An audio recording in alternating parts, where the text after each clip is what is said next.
New trial, new trouble. Prosecutor Hugh Dorsey had promised that if the High Court ever granted Frank the new trial he asked for, he would prosecute the case to the fullest extent. But this time around, it would be with the world watching very carefully. A new judge, jury, and prosecutor with the same physical evidence would probably proceed in much the same way as the first trial. Every court that reviewed the month-long trial found it to have been conducted fairly, and with all eyes on a second trial, Georgia would be on its best judicial behavior. And just like the first, the second would not have gone well for Leo Frank. He probably would have fared much, much worse. This time, Frank's attorneys would have to show the, quote, Negro testimony, end quote, far more respect. Their blatantly racist strategy would have to be retired. The Northern press, which had taken up Frank's cause as a victim of anti-Jewish racial prejudice, could not very well ignore the anti-black bigotry coming from Frank's own side. Black newspapers and advocacy groups outside Georgia were monitoring the treatment of the blacks in the case with a jaundiced eye. In any new trial, those blacks with significant testimony, like James Conley and Newt Lee, would actually have competent attorneys, not only representing them and their interests, but also ensuring that the Frank team's open and abusive race baiting, a cornerstone of their defense, was severely muzzled. William Burns' bungling on Frank's behalf only added many more felonies to the docket. As Lasker later admitted, quote, by God, end quote, Burns, quote, put in, end quote, much, quote, perjured stuff before we finished, end quote. Should the defense try to introduce any of Burns's, quote, perjured stuff, end quote, it would have been an invitation for the prosecution to air all of Burns's felonies. Certainly, his illegal methods and activities were a matter of public record, so the prosecutors would not even need to wait for a trial to have it all fed to the gathered hordes of international newsmen. It was more likely, not less, that a new Georgia judge would allow the young female factory workers to be more explicit about Frank's offensive behavior. Thus, the more detailed revelations would have a far more damaging effect on Frank's case. The second time around would be disastrous. If Frank's lawyers again refused to cross-examine them or challenge their accounts. In fact, by the end of the first trial, Frank's attorneys conceded in open court the truth of the factory employees' charges. And there was no telling how many more girls and young women might be emboldened to come forward on an international stage. And, of course, they did not need a courtroom to air their negative experiences with Frank. Dorsey had already threatened to unleash, quote, a mass of, end quote, Leo Frank's dark secrets.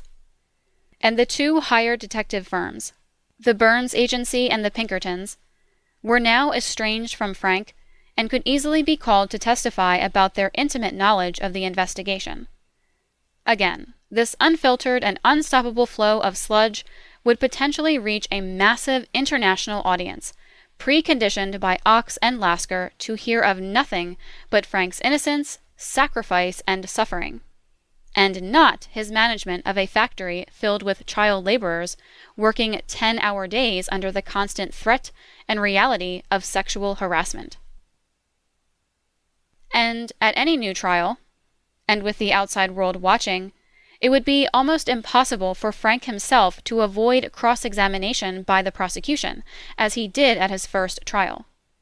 His millions of new minions had been led to believe that his voice had been drowned out by anti-Semitism.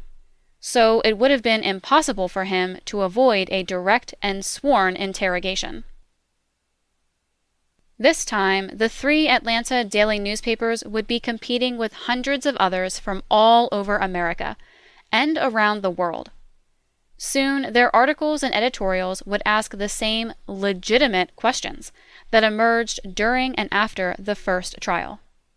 about the planted evidence, including Newt Lee's bloody shirt and changed time card, and about Manola McKnight's and Nina Formby's revealing affidavits.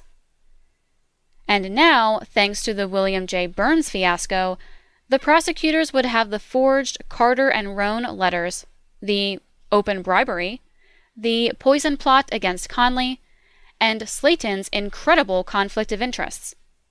All would become known, and all would tend to point inescapably to Frank's guilt.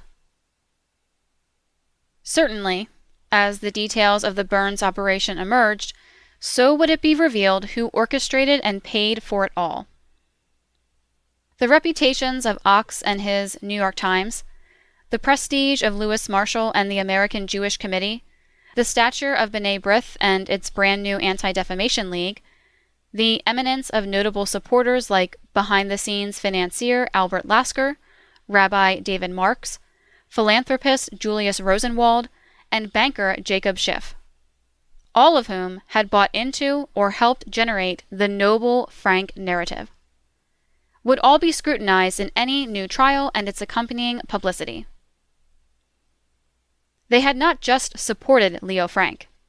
Their scorched earth extra-legal tactics had backfired and instead infuriated white Georgians, not to mention blacks across America.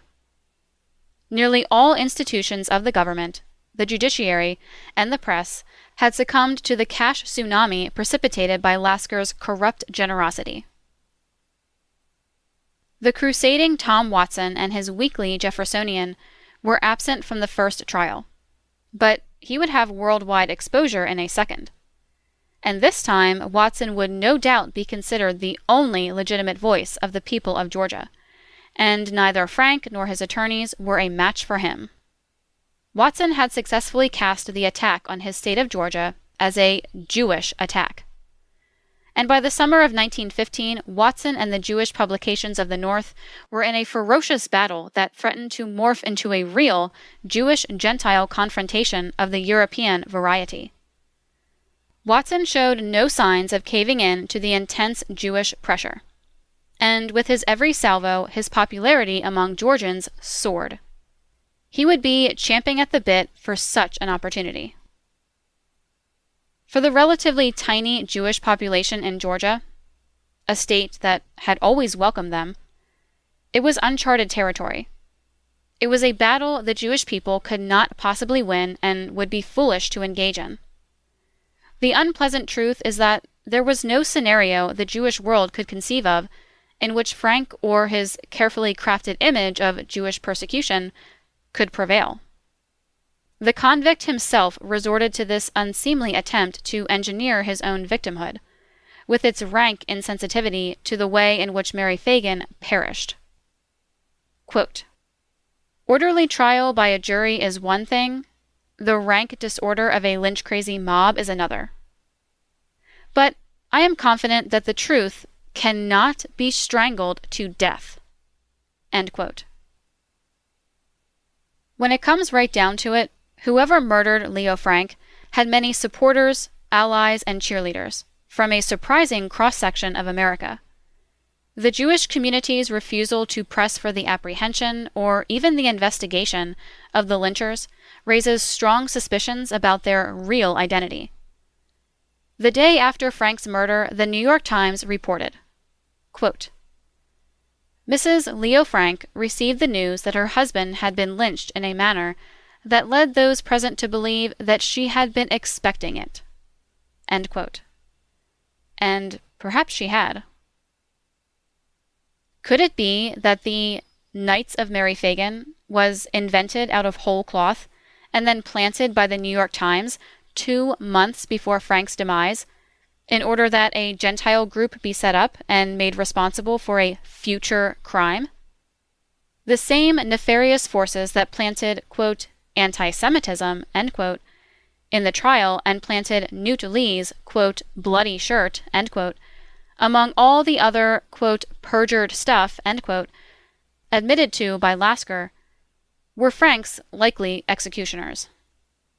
Indeed, if Adolph Ox and the New York Times, 900 miles away, claim to know of a murder plot against their new sacred symbol of anti-Semitism, they certainly did nothing to stop it, or to enhance Frank's security, or to alert authorities responsible for his protection. The alleged knights encountered almost no resistance to their operation to abduct the most important prisoner in the world. Steve Oney is considered by many to be the foremost expert on the Leo Frank case, as his research and thesis are accepted by the ADL and other interested pro-Frank Jewish organizations. As he reflected on the lynching, he made an incredible correlation that carries far more weight than he probably intended. Quote, "It's fascinating the way it was planned, the way that 7 or 8 leading citizens of Marietta put it together and delegated authority down the line, and chose a group of lieutenants who actually ran the lynch party. The lieutenants chose the 20 or 30 guys who served as muscle. It was like the raid on Entebbe. It was," end quote, "a, quote, very well-oiled machine," end quote. Operation Entebbe was a hostage rescue mission performed by commandos of the Israeli Defense Force, IDF, at Entebbe Airport in Uganda on July 4, 1976. Oney's reference to it is chillingly appropriate. Leo Frank, as a Jewish symbol, could never exist in the same space and time with Leo Frank, the flawed and repulsive Jewish man. And so the man became as expendable to Jewish elites as he was to Georgian Gentiles. Maybe even more so.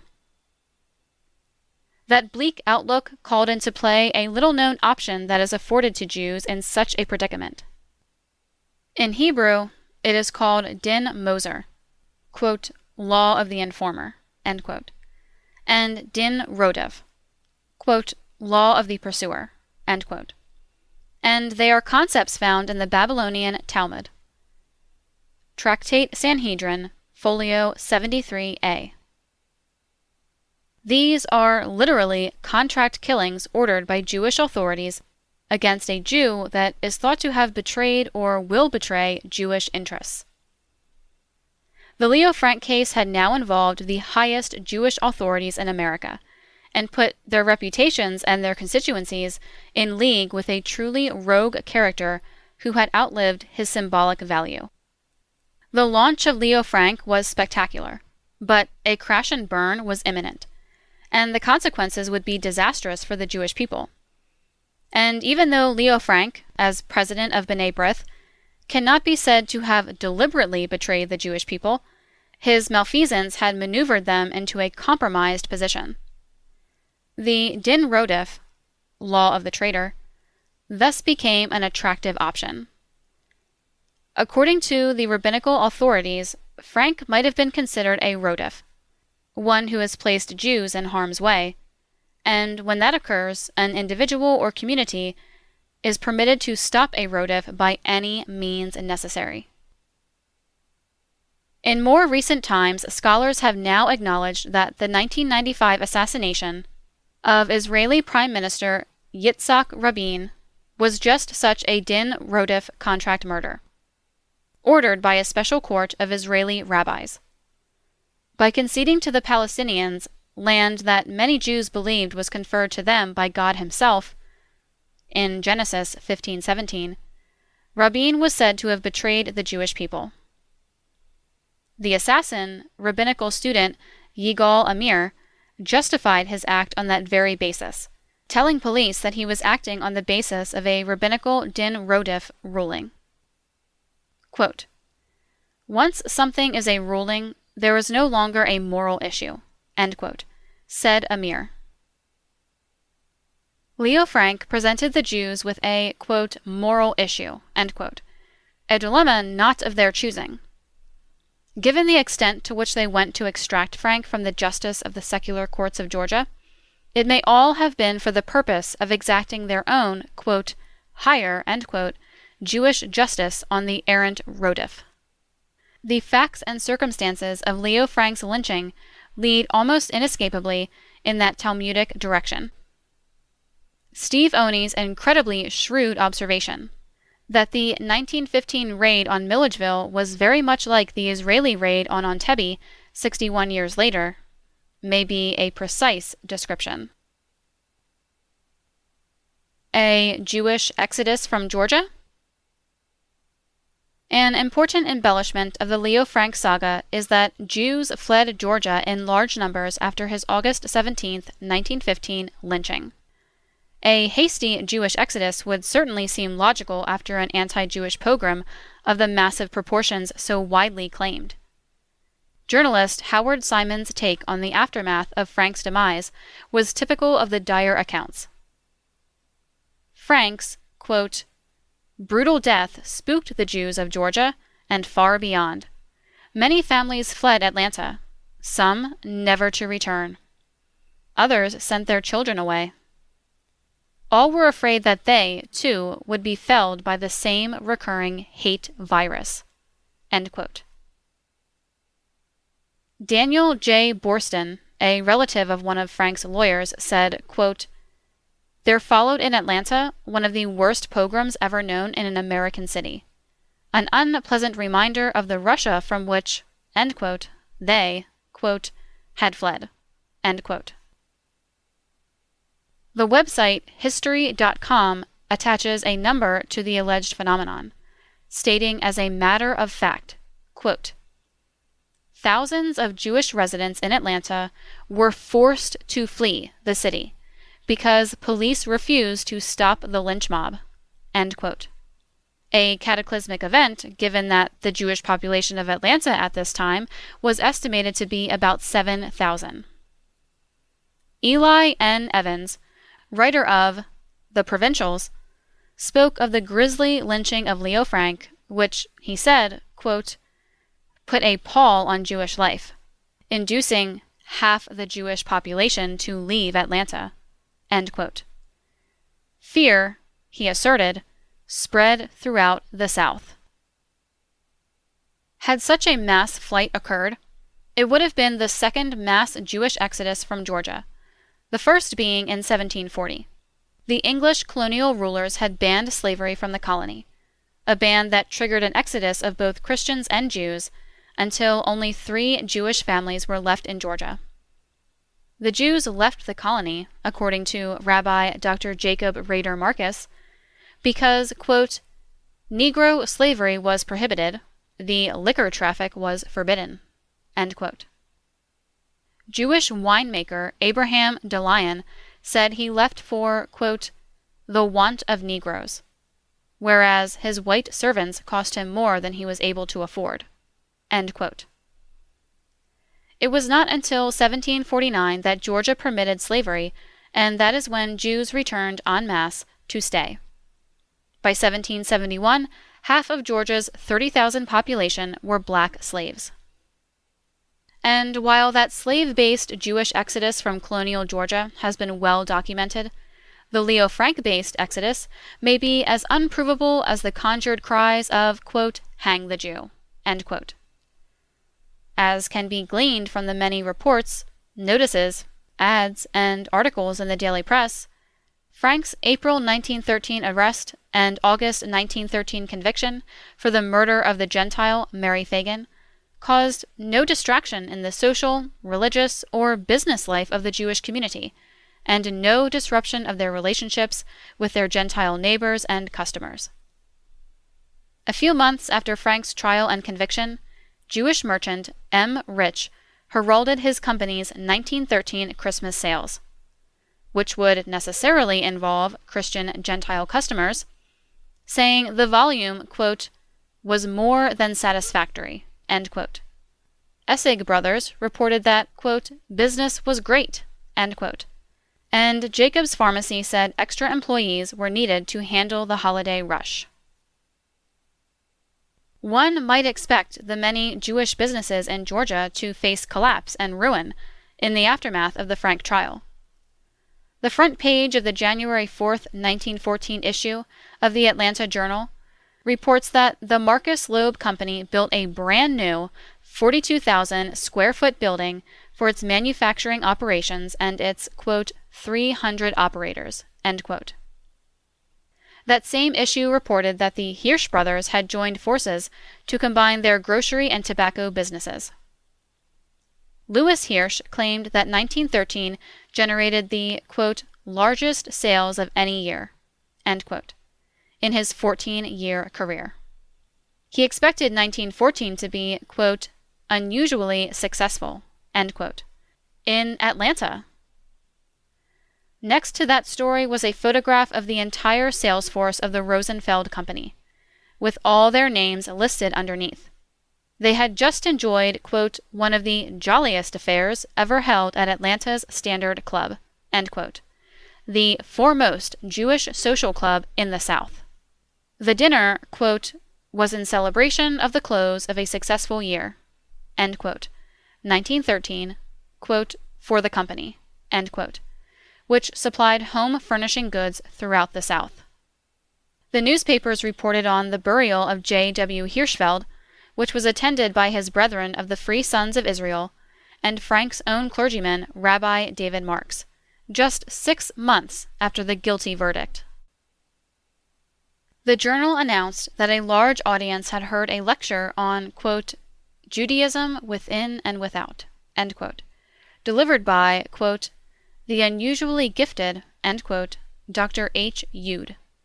Noted cartoonist and humorist Rube Goldberg actually came into Atlanta for an appearance, and the Journal headline of January 5th, 1914 announced, quote, Goldberg ready to uncork barrels of fun, end quote. Goldberg's cartoons were featured prominently in nearly every issue of that paper, and often on the front page, sometimes on the very same pages covering news of the Leo Frank affair. When Goldberg arrived, the paper reported, quote, the sun shone a little brighter, end quote, and, quote, the Negro porter's face was cracked 2 feet wide, where his mouth should have been. He, end quote, Goldberg, quote, will also be wined and dined by the newspaper fraternity and given the glad hand everywhere, for if there is one fellow genuinely and universally popular, it is Rube, and we want him to know it, end quote. In none of these cases was there any mention of anti-Jewish sentiment or trepidation about, quote, anti-Semitism, end quote, among the Jews themselves. Apparently, no Jews had fled, were fleeing, or were planning to flee from Atlanta. Miss Marian Goldsmith hosted a, quote, beautiful spring luncheon, end quote, with cakes, flowers, and fruit baskets at her Peachtree Street home. She wore, quote, a beautiful morning toilet, end quote, costume, quote, of blue taffeta and mullein, end quote, not your standard refugee attire. To top it off, in March of 1914, less than a year after the murder of Mary Fagan, and while their leader, Leo Frank, sat in a prison cell on death row, the Grand Lodge of B'nai B'rith held its 40th convention, attracting to Atlanta 70, quote, of the most prominent Hebrews, end quote, and their friends and families from all over the South. In his well-received address, Mayor Woodward expressed his friendship to the Jews and pledged, quote, to assist the order in any way possible, end quote, according to the Atlanta Journal report. So, the 1913 trial and conviction of Frank produced no exodus. But the case dragged on for 2 more years, culminating in the lynching of Leo Frank on August 17th, 1915. And here again, little evidence supports the shocking tales of Jewish trauma and suffering.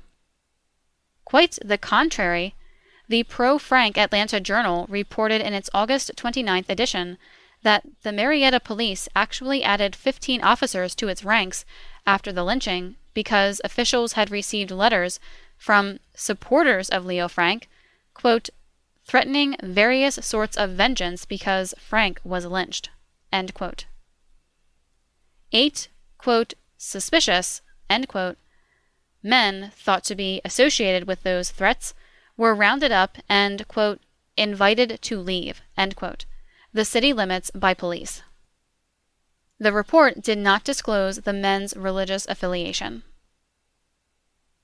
The only Frank-related violence appears to be the episode when a Jewish store owner named Joseph Sokolow struck and wounded a man named James Lee, who had shown a photo of Frank's lynched body in the store.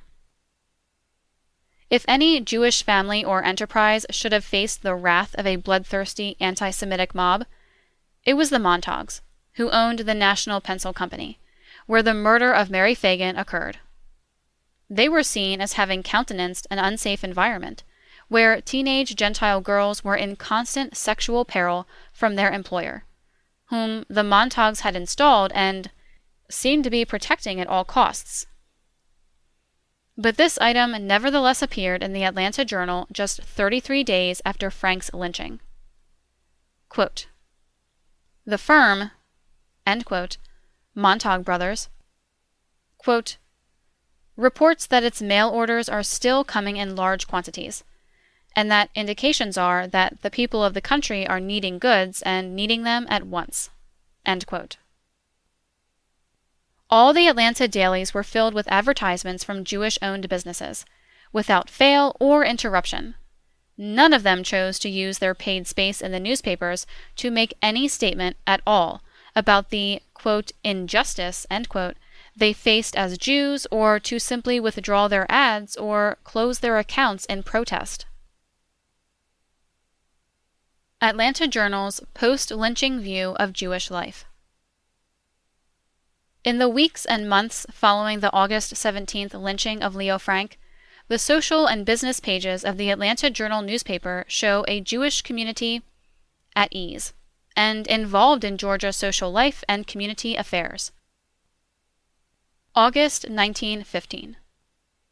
The week after Frank's murder, the Goldsteins announced the December wedding of their daughter Bess to Ralph Lipman, to be held in Atlanta. The United Hebrew School invited the public to a, quote, "musical program," end quote, held at the Jewish Educational Alliance building, which was to be addressed by, quote, "the rabbis of the various synagogues of the city," end quote. This notice was positioned next to a large ad for Jacob's Pharmacy. September 1915. Will and Mac Hirschberg returned to Atlanta from a successful sales trip through North Carolina. An article on the same page that matter-of-factly reported a Tennessee lynching of a black man trumpeted the fact that Albert Greenberg, quote, "the most popularly known prescriptionist in the state of Georgia," end quote, would be joining the staff at Jacob's Pharmacy, where he would no doubt, quote, "make a friend of every man he meets," end quote. The paper reported that the H.L. Singer Company had increased its delivery facilities to handle increased orders. J.M. Frankel, the, quote, "swell social leader," end quote, of the Rosenfeld Company, had just returned from California. According to the Journal, quote, "he declares he had the best time of his life and saw marvelous things," end quote. Mr. L.R. Lebsky came back to Atlanta and to his job at Rosenfeld, quote, "after a pleasant vacation," end quote, of fishing and swimming. The Atlanta Zionist Society announced that its music program would be held at the Jewish Educational Alliance. Harry Edison announced that he would open a new, quote, "cut rate," end quote, shoe store. The Journal informed Atlanta that all the synagogues in the city were preparing for Rosh Hashanah, and it listed the other Jewish holidays that would soon be celebrated in Atlanta. On September 7th, the paper reported that Joe Jacobs came to Athens and gave a banquet for his boyhood friends. The Jews announced that their sermons for the Jewish New Year would be a call for peace in the world and a fundraiser for their brethren overseas.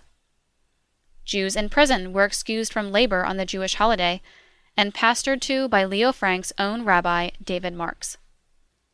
The local Atlanta election, it was found, fell on a Jewish holiday, and so an effort was made to change the Atlanta law, not the Jewish law, to enable Jews to vote. and Jews were respectfully asked by the fire commissioner to be careful with their use of candles during the holiday celebrations. Hundreds of employees of Rich's department store, the largest Jewish business in Atlanta, were pictured in the September 19th issue of the Atlanta Journal. Also, the Atlanta Zionist Organization held its third annual Sukkot dance. October 1915. A. W. Rosenfeld reported a positive business outlook and planned to double the size of one of his window shade-making divisions. The paper reported that Chaim Einstein left with his son for New York, but it was only to buy goods for a new store they intended to open in Atlanta, not to flee. Cotton magnate Oscar Elsas felt comfortable enough with Atlanta's court system that he used it to file a lawsuit against another Jew, Nathan Wolfe, for $2,000 in damages for an auto accident he said was Mrs. Wolfe's fault. Jacob's Pharmacy, the Jewish business that Leo Frank said he visited on the day of the murder, reported that it was setting sales records for the drug Tanlac at its 11 Atlanta stores. The paper noted that Rabbi Haman Solomon of the Washington Street Synagogue, quote, will deliver an interesting sermon, end quote, on the subject, quote, why some people commit treason, end quote. November 1915. The Journal reported that E. M. Hirschberg was reappointed for the fourth time to be the editor of the Macon County Citizen newspaper. Riches hired a, quote, corset, end quote, expert from Chicago to help Southern women obtain the proper fit. Frank's employer, Montague Brothers, appears again in an ad to offer to entertain a, quote, large number, end quote, of merchants that were arriving in Atlanta. Later in the month, a Montague representative cautioned buyers to get their holiday orders in soon, as business was brisk. Readers were informed that two of Montague's salespeople, S. F. and Leopold Hine, had spent Thanksgiving at the Atlanta home of their parents. Leonard Jacobus was likewise back home in Atlanta from southern Georgia, having brought back to his employer, F. W. King and Company, quote, glowing reports of great prosperity prevailing in that section, end quote. Congratulations were expressed for the, quote, splendid work, end quote, of the local leader of the Atlanta chapter of the Associated Advertising Club, Frank E. Lowenstein, after achieving a national position. That article is directly below a report of the first meeting of 15 members of the reborn Ku Klux Klan atop Stone Mountain, a meeting where, significantly, neither Leo Frank, Mary Phagan, nor the Knights of Mary Phagan are mentioned. December 1915. The Jewish Progressive Club elected its new leaders, who were anxious to move into their brand new $30,000 building, $730,000 today. This announcement is on the same page as an advertisement for the Jewish-funded Ku Klux Klan recruitment movie, The Birth of a Nation. All these examples demonstrate that the reports of anti-Jewish violence and rioting are unsupported by the extant reportage in and around Atlanta, Georgia. The dailies show that not only did Jews seem to have comfortably maintained good relations with the Gentiles, but also Jewish businesses continued their advertising accounts with the papers without interruption. In the end, no Jews were forced to leave the city, the state, or the South as a reaction to the Frank case. In fact, a Jewish leader named Victor Kriegshaber, who was a member of the grand jury that indicted Leo Frank, was elected president of the Atlanta Chamber of Commerce just 5 months after Frank's lynching. The New York Times, the primary promoter of the anti-Semitism myth, cited Kriegshaber's election as conclusive proof that Atlantans felt no antagonism toward Jews.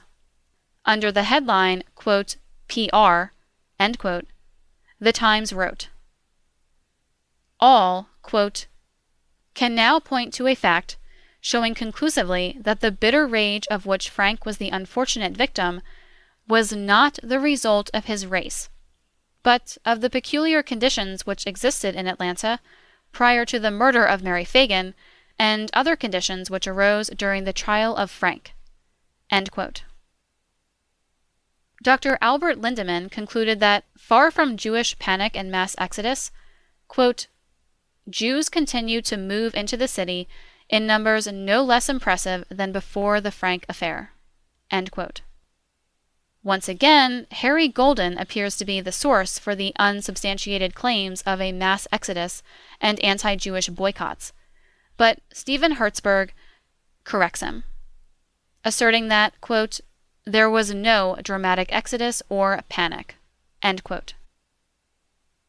A study by the Goldring/Woldenberg Institute of Southern Jewish Life found that, quote, "Despite the fears stemming from the Frank lynching, Atlanta's Jewish community continued to grow, from 4,000 Jews in 1910 to 12,000 by 1937." End quote. That is, there was a net population gain of 300 Jews per year in Atlanta, not a decline. Frank's wife, Lucille, buried her husband in Brooklyn, and then returned to Atlanta. In the spring of 1916, she left for Memphis, Tennessee, to take a position as manager of her brother-in-law's clothing shop. She returned to Atlanta in 1921, quote, "where she took a job at one of the city's best fashion salons." End quote. Her, quote, "Negro driver chauffeured her to her bridge games and other appointments." End quote. Be with us again next time when we present the next chapter of The Secret Relationship Between Blacks and Jews, Volume 3. The Leo Frank Case, The Lynching of a Guilty Man. Prepared by the Historical Research Department of the Nation of Islam, Chicago, Illinois. Copyright 2016 by Latimer Associates. All rights reserved. Published in audiobook form by the American Mercury with permission of the Historical Research Department of the Nation of Islam. Of the Nation of Islam. Of the Nation of Islam. Of the